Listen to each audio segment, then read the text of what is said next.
आज इस कार्यक्रम की अध्यक्षता कर रहे हैं और इस यात्रा में शामिल जितने भी हमारे साथी आए हुए हैं, हम चंपारण की भूमि पर आपका दिल से अभिनंदन करते हैं, बहुत बहुत आपका स्वागत करते हैं।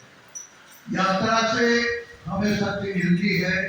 बापू ने भी पद यात्रा किया था और चंपारण में अक्सर लोग आते हैं, यात्रा में शक्ति लेते हैं, यहाँ की बेटी का चंदन लगाते हैं। हम आपका ध्यान चंद गलतियों की ओर भी आकृष्ट करना चाहेंगे जो देश में आजादी के बाद जो लोग भी नेतृत्व किए उनसे गलतियां हुई। लंबी गुलामी के बाद हम आजाद हुए। बापू ने हमें बहुत से तरीके बताए।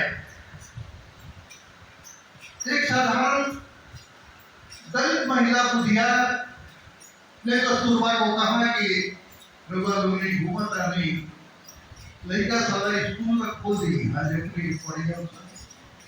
एक दलित महिला ने कस्तूरबा को और उन्होंने बापू से कहा और बापू ने काउंसिल में पाठशाला खोल दी।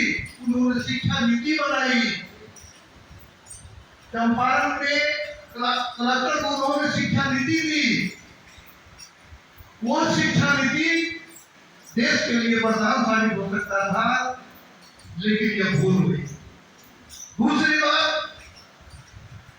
बापू ने आंदोलन का एक स्वरूप दिया था देश के समक्ष। जब वे धारा 144 से मुक्त हुए और भ्रमण पर उन्हें आजादी मिली चंपारण, तो उन्होंने घूम घूम कर की शिकायत दर्ज की अपने सहयोगियों के द्वारा और उसे जिला पदाधिकारी को देकर के उन्होंने उसका समाधान कराया था। देश ने इसको भी नहीं माना। देश ने बुनियादी शिक्षा नीति को भी लगा दिया और यह गलती हुई, भूल हुई। जो चंपारण आजादी के बाद देश के लिए एक मॉडल जिला होना चाहिए था, वह नहीं हो सका और चंपारण आज भी करा रहा है। यहाँ के बारे में अभी तो स्थिति ऐसी है और दास के पास की मुझे वो कविता याद है। उन्होंने लिखा है कि सबसे खतरनाक होता है सपनों का मरना। अभी देश की बहुत बड़ी आबादी के सपने मर रहे हैं। संविधान की बातें हैं, लोकतंत्र और संविधान पर बड़ी लंबी चौड़ी बातें हो रही हैं। बाबा साहब अम्बेडकर की अभी जयंती हुई है, एक जश्न का माहौल हुआ है। संविधान की दुहाई दे रही है, लोग दे रहे हैं, लेकिन संविधान के विपरीत देश जा रहा है और देशवासियों के सपने मर रहे हैं। हमें आज इस मौके पर समय का अभाव है, लेकिन इन बातों को तलाशना होगा।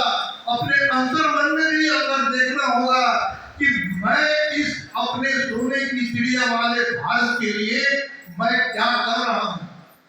दूसरे से तो बहुत उम्मीद कर रहे हो, अपने को भी परिवर्तन करें और देश एक बार फिर